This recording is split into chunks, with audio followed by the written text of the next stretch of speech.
자, 가보도록 하겠습니다. 오늘도 청포도 마무리 해봐야 돼요. 근데 청포도 저는 마무리인데 여러분들은 기억이 잘 안 남기 때문에 몇 가지 얘기하면서 예전에 배우셨던 기억을 떠올려 보도록 하죠. 일단 여러분들 청포도 배우실 때는 뭐가 중요하냐? 이 작품은 여기에 반영되어 있는 사회문화적 배경이 아니라 사회적 문화적 배경도 중요하지만 뭐가 중요하냐면 작품의 해석 방법 굉장히 중요하다 이런 얘기를 했었어요. 그래서 작품의 해석 방법에서는 내적 요소 중심과 외적 요소 중심이 있었어요.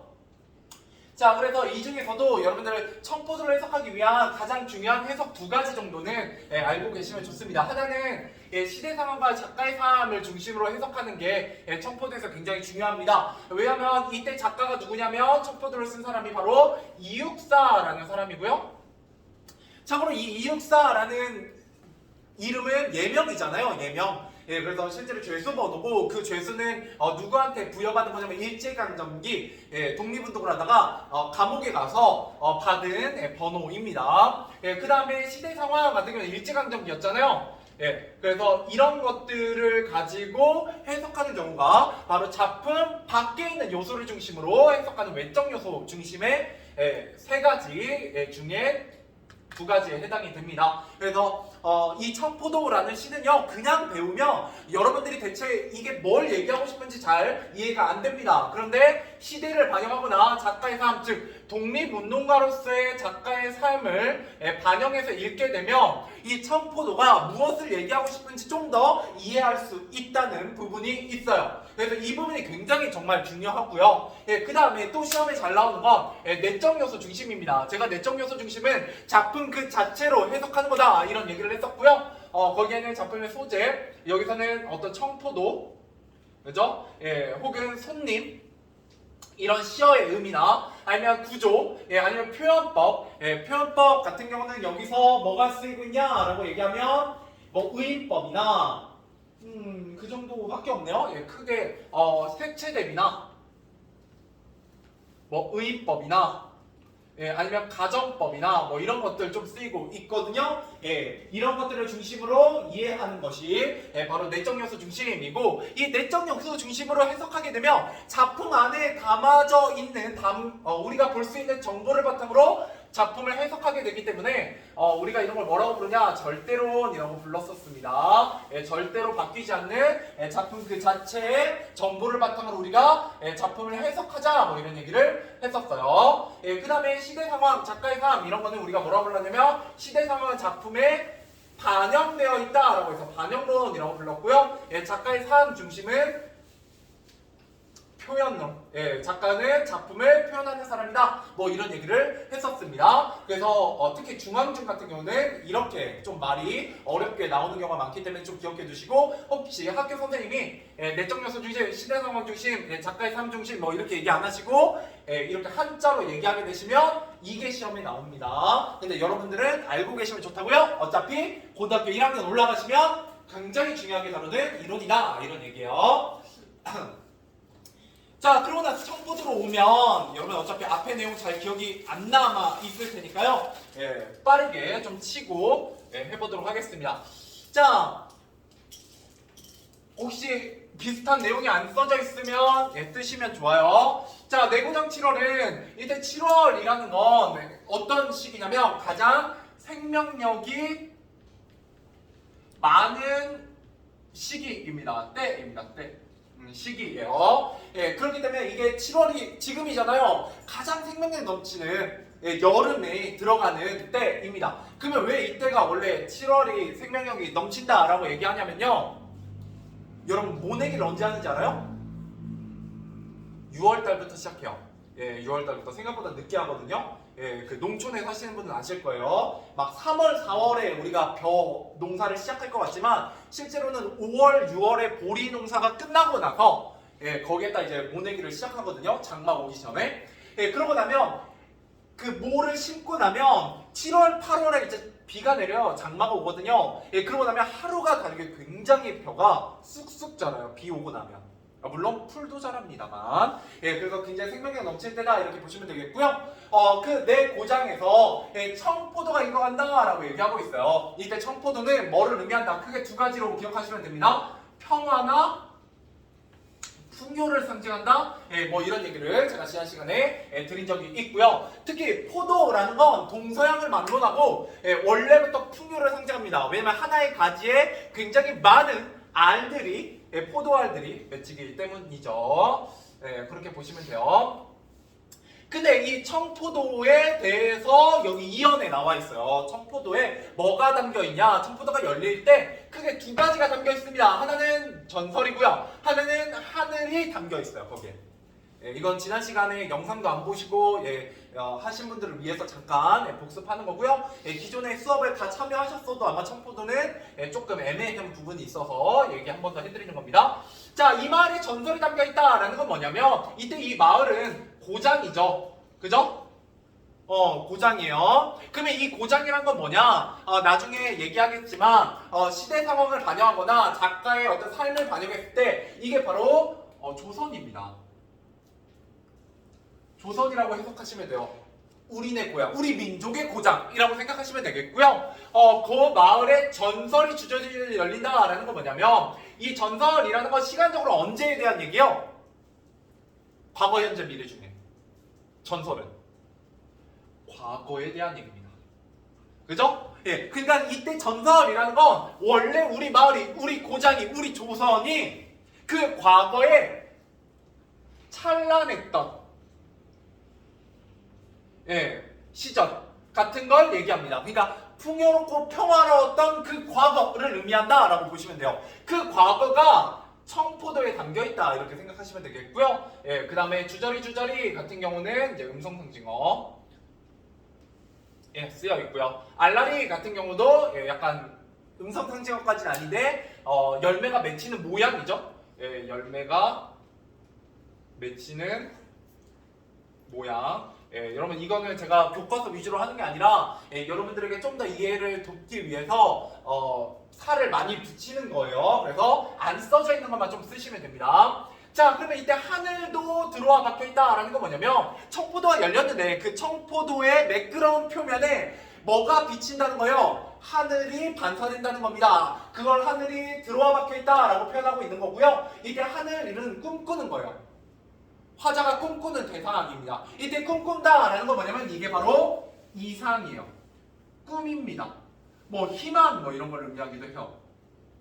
그래서 이건 약간 어떤 느낌으로 보시면 되냐면 약간 미래적인 느낌으로 보시면 돼요. 그러니까 전설이 과거라면 하늘은 미래예요. 그러면 이 청포도라는 걸 뭘 의미하냐면 내가 꿈꾸는 과거, 그러니까 내가 기억하고 있는 아주 찬란하고 풍요롭고 평화로웠던 과거이자 앞으로 그 찬란했던 과거가 다시금 재생될, 그러니까 지금은 아니잖아. 지금 일제강점기잖아요. 그러니까 이 화자가 처한 이 고장과 현재는 별로 마음에 들지 않는 시기예요.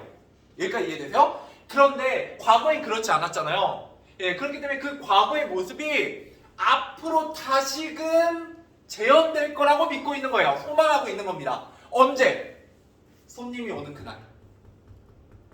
이해되세요? 자, 그래서 그 미래가 청포도 안에 담겨있다 이렇게 얘기를 하게 되는 겁니다. 이 말 되게 어려워요. 그래서 청포도가 어려운 겁니다. 청포도 조금 딥하게 지금 하고 있는데 어려워요. 자, 아무튼 그래서 미래도 담겨있다 이렇게 보시면 되겠고요. 결국 결론은 뭐냐면 이게 바로 청포도가 열리는 모습이죠. 그죠? 청포도가 열리는 모습이다 이렇게 보시면 되겠고요. 그 다음에 뭐 하나 더 추가하면 네 라고 했으니까 이게 이제 뭐냐, 화자가 겉으로 드러나요.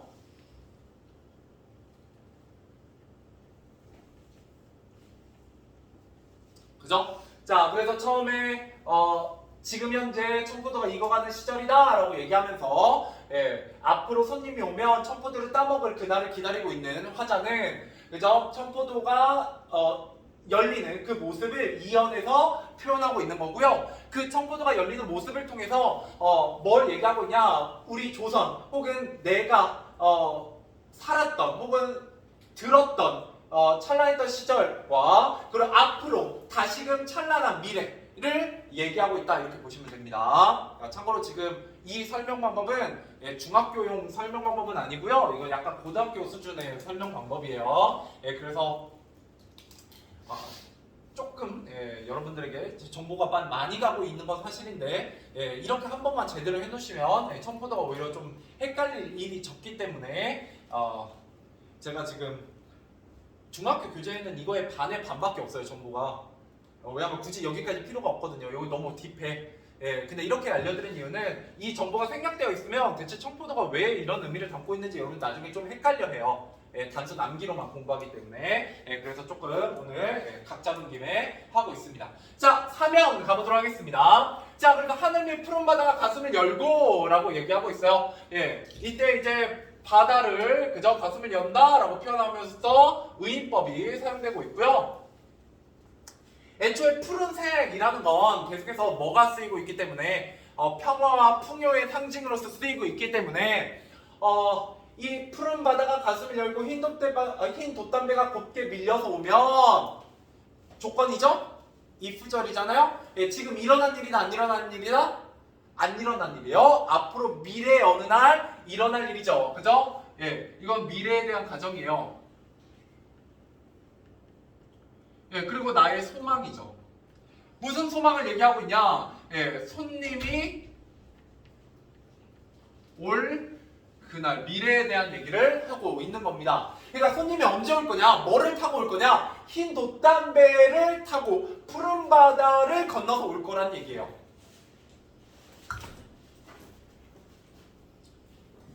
자, 그랬을 때 손님이 이제 도착하게 됩니다. 사연이요. 내가 바라는 손님은 고달픈 몸으로 청포를 입고 찾아온다고 했으니, 자, 그러면 내가 바라는 손님은 그죠? 뭐다? 기다림의 대상이고요. 그죠? 이런 얘기 지난 시간에도 했어요. 근데 이 손님은 어떻게 온다? 고달픈 몸으로 오게 되거든요. 그러니까 손님이 오는 길이, 오는 과정이 어려웠음을 드러내요. 그죠? 그런데 물론 손님이 내게 오는 그 길이 쉽지 않았을 거라고 생각은 하지만 온다 안 온다? 무조건 온다 라고 생각하시면 돼요. 무조건 온다. 자, 그러면 도착을 했을 때 어떤 모습으로 오게 될 것이냐? 청포를 입고 오게 될 것이다 이렇게 얘기하고 있죠. 이때 청포라는 건 푸른색의 옷이고요. 이 푸른색의 옷을 입고 왔다는 건 손님이 비록 굉장히 힘들게 왔지만 그 힘든 과정 속에서 뭐를 잃지 않았다? 이상과 꿈. 왜? 이 파란색은 뭐랑 연결되는 거냐면 이 하늘과 연결되는 겁니다. 하늘과 연결되는 거예요. 자, 왜 그러냐면 하늘이 담겨 있잖아요, 청포들. 그리고 손님이 오면 그 청포도를 함께 나눠 먹겠다라고 하게 됩니다. 그랬을 때 그 손님은 푸른색을 여전히 가지고 있어요.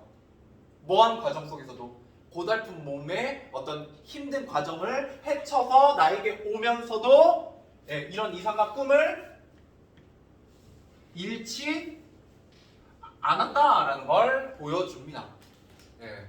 가끔 시험에 나와요. 고달픈 몸이지만 이상과 꿈을 잃어버렸느니? 라고 물어보면 잃어버리지 않았다 라고 보시면 되겠습니다. 자, 그러고 나면 여기까지가 이제 손님이 왔죠? 그죠?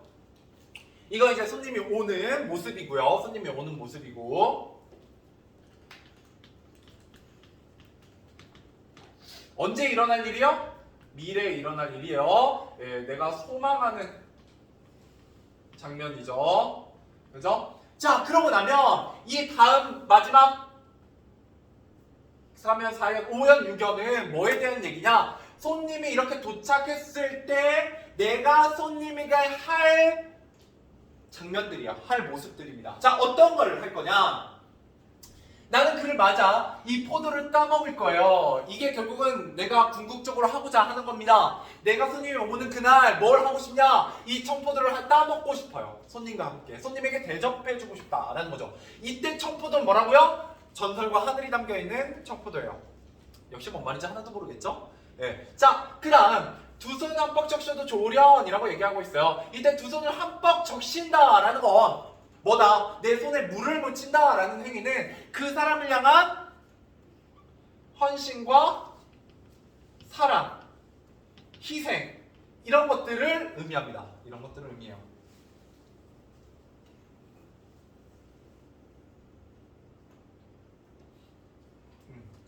난 기꺼이 당신을 위해서 내 두 손에 물을 묻혀도 좋습니다 라고 얘기하고 있는 거죠. 예, 그 기다림이 얼마나 컸는지, 당신을 얼마나 내가 사랑하는지를 드러내는 행동이라고 보시면 되겠습니다. 자, 그러고 나면 아야, 우리 식탁엔 은쟁반과 그죠? 은쟁반과 하얀 모시수건을 마련해 두렴이라고 얘기하고 있고요. 이건 이제 흰 돛담배와 더불어서 흰색의 이미지를 가지고 있고, 이때 흰색의 이미지는 굉장히 깨끗함 이런 걸 의미하죠.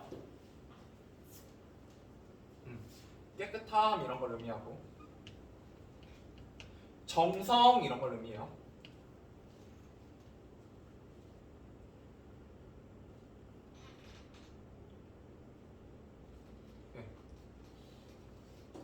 그러면서 여기 하양 같은 경우는 뭐이기도 하냐면 시적 허용입니다. 이때 시적 허용이라는 건 뭐냐? 운율을 맞추기 위해 맞춤법을 무시하는 겁니다. 왜 그러면 아이야 우리 식탁엔 하얀 모시수건 이렇게 가는 게 운율적으로 더 좋거든요.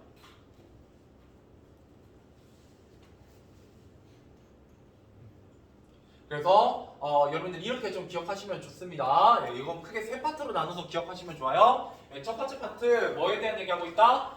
청포도의 열리는 모습. 제일 중요시 되는 키워드는 전설과 하늘이라고 생각하시면 돼요. 자, 그 다음에 그저 과거와 미래. 자, 그 다음 두 번째는 손님이 오는 모습입니다.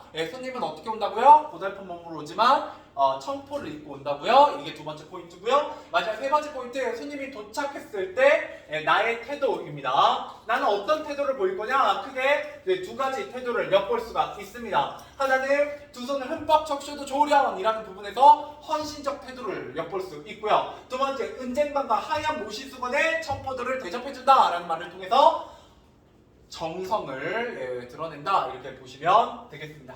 자, 그러고 나면 아주 간단하게 한번 정리해 볼게요. 저희 뒤에서 또 나오겠지만 이런 시험에 잘 나오는 건 일단 첫 번째 색채 대비입니다.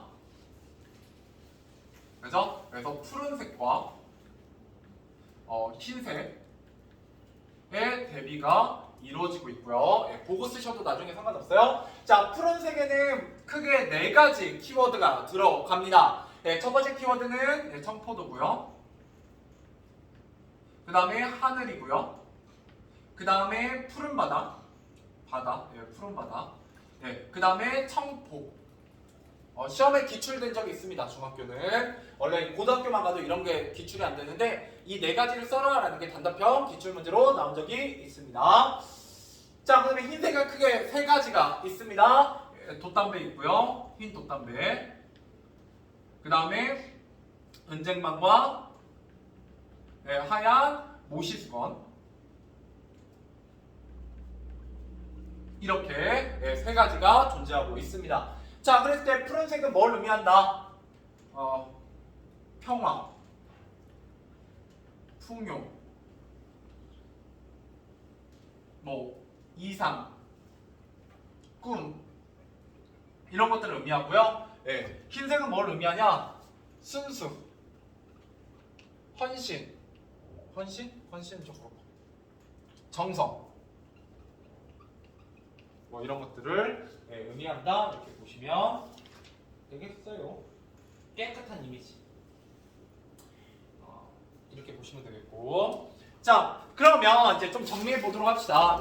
쓰시면서 자, 그러면 여러분들 이거는 크게 두 가지로 해석할 수 있어요. 두 가지로. 하나는 내적 요소 중심, 하나는 외적 요소 중심으로 해석할 수가 있습니다. 자, 내적 요소 중심은 이 글의 주제가 뭐가 돼요? 중학교니까 약간 외우다시피 하시면 좋아요. 자, 풍요롭고 평화로운 세상을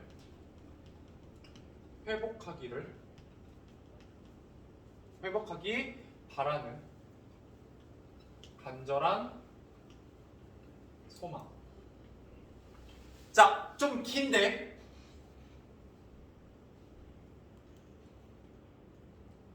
저는 개인적으로 항상 키워드 던져드리잖아요. 자, 내적 요소를 중심을 해석하면 내가 기다리는 대상은 손님이고요. 그 손님과 하고 싶은 건 청포도를 따먹는 거예요. 여기까지 이해되시나요?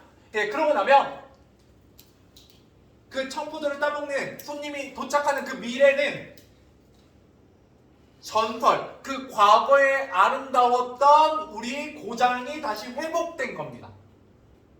그때가 바로 손님이 도착했을 그때예요. 미래의 그때입니다. 여기까지 이해되시나요? 그러면 여러분 회복이라는 키워드만 외우시면 돼요.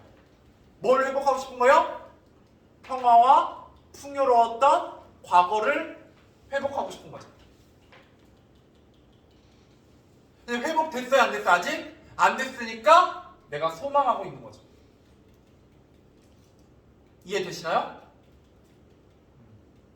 이제 조금 느낌이 이제 조금 오지 않을까 싶은데 안 오시면 어쩔 수 없고요. 다음번에 복습 또 해드릴게요. 자, 그 다음에 외적 요소는 크게 두 가지로 쓸 수 있습니다. 외적 요소는 자, 하나는 뭐겠어? 그 손님이 뭐겠니? 간절히 기다리는 거. 일제강점기에 간절히 기다리는 손님은 뭐가 되겠니? 당연히 independent.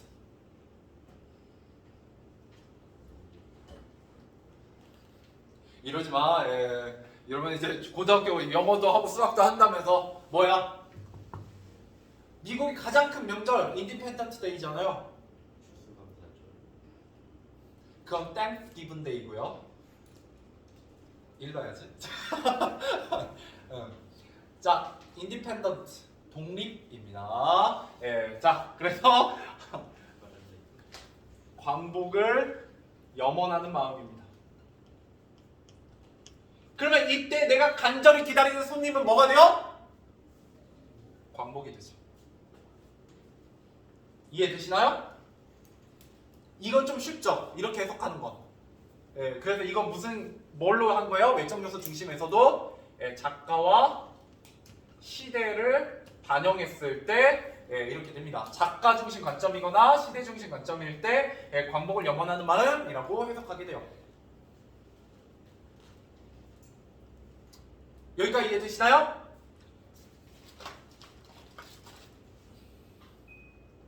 네, 그러고 나면 하나 더 할 겁니다. 하나 더는 뭐냐?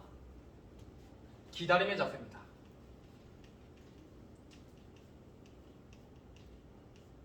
이거는 독자 중심 관점. 뒤에서 한 번 더 제가 얘기할게요.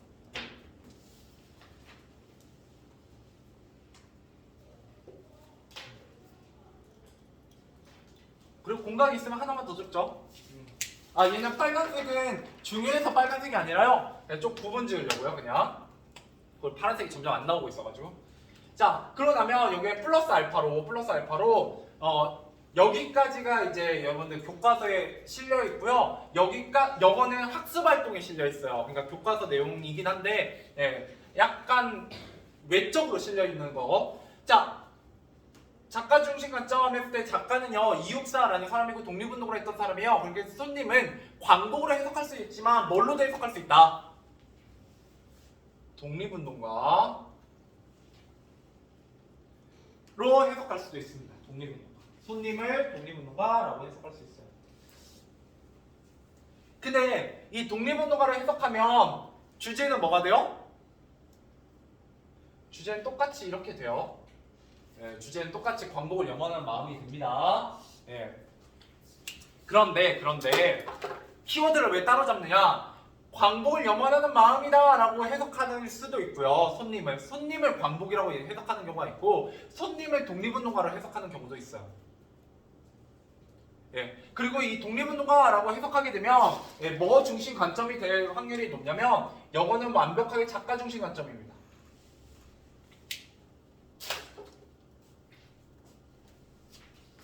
완벽하게 작가 중심 관점이에요. 예. 시대 상황 중심으로는 독립운동가로 손님을 해석할 수 있느냐? 보통 그렇게 시험에 안 나와요. 중학교 때는. 여기까지 이해되셨나요? 자, 문제 한번 가보죠. 문제 한번 가보죠. 자, 제가 말씀드렸던 거에서 어차피 문제가 나올 거기 때문에 뭐 크게 어렵진 않으실 겁니다. 자, 이 시에 공통적으로 들어갈 거 마라니는 손님과 함께 뭐를 따먹기를 구성하며 청포도. 이어는 뭐가 익어가는 장면, 뭐가 열리는 장면을 표현하고 있다. 청포도예요. 당연히 이 시의 제목이기도 한 청포도라는 시어가 가장 핵심이 됩니다. 자, 그 다음에 푸른 바다가 가슴을 열고 무슨 법? 의인법. 네, 넘어가보죠. 자, 3번. 색채미가 다른 하나는 여러분들 뭐 색깔 헷갈릴 일 없죠? 나머지는 다 푸른색이고요. 하얀 무시수건만 흰색을 의미함으로써 좀 다른 의미를 지니고 있다. 이렇게 보시면 되겠습니다. 자, 넘어가 보도록 하죠. 자, 다음 페이지. 여러분 이 시가 어려운 이유는요 굉장히 상징적이기 때문이에요. 상징이라는 건 여러분들 중학교 1학년 때 배우셨겠지만 해석이 어떻게 된다? 굉장히 다양하게 된다라고 보시면 됩니다. 주제가 무려 제가 써드렸던 3가지가 다 나오고 있죠. 그래서 그냥 풍요롭고 평화라고 해석하게 되면 작품 자체로 해석하게 되고요. 내적 요소 중심. 광복으로 하면 외적 요소 중심에서도 작가나 시대 상황이고요. 기다림의 자세라고 하면 나 이거 아까 안 썼구나. 기다림의 자세. 기다림의 자세라고 하면 독자 중심 관점입니다. 그래서 여러분 이 시가 잘 이해가 안 되고 되게 어려우면 그냥 외우세요. 외우셔도 돼요. 그냥 외우셔도 중학교에서 크게 문제가 없습니다. 자, 그 다음에 상징적이다라는 거요. 청포도 손님과 같은 상징적 표현을 사용한다. 이렇게 보시면 되겠고요. 그 다음에 전체적으로 미래에 대한 얘기입니다. 이거 가끔 현재나 과거라고 나오는 경우가 있어요. 그 부분만 좀 조심하시면 되고요. 전체적으로 색채 대비 푸른색과 흰색이 대비돼요. 근데 거기서 조심하셔야 되는 건 뭐냐? 색채가 대비되는 거지 의미가 반대되진 않습니다. 푸른색과 흰색은 다 긍정적인 의미예요. 그죠? 부정적인 의미를 갖고 있는 건 아닙니다. 그런 것만 조금 조심하시면 되고요. 자, 그 다음에 푸른색과 흰색의 대비 중요한 얘기가 나오고 있죠. 자, 여기에 푸른색 크게 4가지가 있다고요. 청포도, 푸른바다 청포. 그 다음에 알알이 박혀 들어있는 꿈꾸는 하늘. 그죠? 평화, 풍요, 희망, 뭐 꿈, 이상 이런 것들을 의미하고요. 그 다음에 흰색의 흰 돛담배와 하얀 모시수건, 은쟁반 이렇게 해서 3가지를 의미하고요. 보통 여기는 깨끗한 이미지로 임을 향한 정성 이런 것들을 의미한다. 이렇게 보시면 되겠습니다. 됐죠? 자, 생각모 5기 가보도록 하죠. 자, 이 단에서 학습한 내용을 떠올리면 빈칸에 들어갈 적절한 말을 찾아보자 라는 겁니다. 자, 첫 번째 문학작품 해석 방법이나 누구의 독자에 따라 외우시면 좋아요. 자, 오늘 다시 한번 해드렸던 내적 요소, 외적 요소 해가지고 4가지 해석의 근거는 해석의 방법에 해당이 돼요. 여기 이제 4가지 그 해석의 방법을 얘기하는 거고요. 그 외에도 독자는 어떻게 인식하느냐, 관심이 뭐에 있느냐, 경험이 뭐냐, 가치관이 뭐냐에 따라 해석이 달라지고요. 이거는 조금 어렵게 되면 단답형으로 채우라고 나오기도 합니다. 물론 잘 안 나와요. 이 일전에 한 5년 동안 굉장히 많은 그죠? 여기 옥구는 이번부터 책이 바뀐 거고 그 전에 이 3개 학교 군중진포 중앙에서 5년 동안 딱 한 번 나온 적 있어요. 이거 여기서 한 문제 나온 적 있습니다. 자, 그다음에 문학작품 내용과 형식, 작가, 작품이 창작된 시대. 그죠? 이게 지금 뭐예요? 이 해석 방법이죠? 이 해석 방법에 대해서 얘기하는 게 바로 이거죠. 그래서 내용과 형식, 절대론, 내적 요소 중심, 작가, 표현론, 작품이 창작된 시대, 반영론, 그 다음에 독자에게 전달되는 의미, 효용론입니다. 효용론. 이렇게 해서 4가지가 있다고요. 자, 그 다음에 문학작품의 주체적인 관점에서 적절한 뭐가 필요하다? 근거가 필요해요. 그 얘기는 학습활동에서 좀 살펴보겠습니다. 물론 다음 시간에 될 것 같은데. 자, 그 다음에 표현을 중심으로. 자, 표현을 중심으로 라고 했어요. 그러면 우리 4가지 해석 방법 중에 뭐에 해당돼요? 이게 시험 문제요? 뭐요? 내적 요소 중심입니다. 이때 표현이라는 건 의인법 같은 거 얘기해요. 색채 대비 같은 거 얘기한다고요. 알겠죠? 자, 그다음에 청포도가 창작된 시대와 관련 짓자라고 했습니다. 예, 그러면 광복을 염원하는 마음이 예, 주제가 되는 거고요. 그랬을 때 상징의 의미, 손님의 의미는 광복이 된다. 뭐 이렇게 됩니다. 예, 이런 걸 우리가 뭐라고 한다고요? 외적 요소 중심 중에 예, 반영론적 관점이에요. 자, 그래서 다양한 해석방법을 활용하면 한 작품 여러 각도에서 바라볼 수 있어 작품을 깊고 넓게 예, 이해하는 데 도움이 되겠죠? 무려 주제가 3개. 그죠? 예, 주제가 3개라는 겁니다. 예, 그러니까 이거 학교에서도 애들 그 이제 국어를 따로 학원을 다니지 않고 듣는 애들은 한 번 들었을 땐 약간 이게 띠용하는 게 있어요. 예, 일단 마음에 안 와닿고요. 왜? 스토리가 없거든요. 그죠? 이건 스토리가 없어요. 예, 그래서 여러분들이 배우시면 썩 그렇게 와닿지 않아요. 예, 그리고 두 번째, 굉장히 상징적이기 때문에 추상적인 얘기를 합니다. 추상적인 얘기. 예, 그러니까 조금 공부하기 힘든 부분이 있어요. 자, 그다음에 두 번째, 다양한 해석을 비교하고 작품에 관한 생각을 자유롭게 떠올려보면서 자신의 관점에서, 예, 그죠? 자신의 나름의 관점에서 해석한다 이런 얘기입니다. 자, 가보도록 하죠. 그 다음 페이지에 가면 이제 내용 정리입니다. 한번 잘 따라오세요. 자, 첫 번째 마르니가 소망하는 일입니다. 예, 결국은 어떻게 해석하든 뭐의 의미가 달라지는 거냐라고 하면 소망하는 일에 대한 해석이 달라지는 거예요. 뭘 소망하느냐? 작품 자체로 해석하면 내가 소망하는 일이 뭐가 된다고요? 평화롭고 풍요로운 삶의 회복이에요. 그죠? 예, 그 다음에 일제강점기를 반영하면요, 광복이고요. 내가 소망하는 일이. 그죠? 그 다음에 그냥 작품 그 자체로만 보면 뭐요? 내가 간절히 손님을 기다리고 있고 그 손님이 오기를 기다리는 거죠. 그냥 거기서 끝이에요.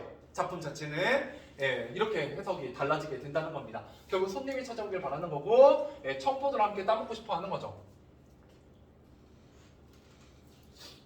자, 그러고 나면 시에 나타난 손님이라는 키워드가 굉장히 중요한데요. 예, 손님은 고달픈 몸과 청포를 입고 있다는 게 굉장히 큰 특징입니다. 이때 고달픈 몸이라는 건 손님이 오는 시간이 어땠다는 거예요? 굉장히 힘든 시간이었다, 고생했다라는 걸 알 수 있다는 거고요. 하지만 예, 청포를 입고 있다는 것은 뭐를 간직하고 있다? 이상과 꿈을 간직하고 있다라는 게 잘 나오는 부분입니다. 똑같은 말 반복이에요, 이제. 자, 그 다음에 손님을 대하는 마라니의 태도입니다. 자, 마라니의 태도일 때 일단 첫 번째, 두 손은 뻑뻑 쉬어도 조련이라는 표현을 통해서 뭐를 먼저 얘기한다? 헌신, 희생, 헌신? 뭐인 태도지? 헌신적이구나. 예, 헌신적.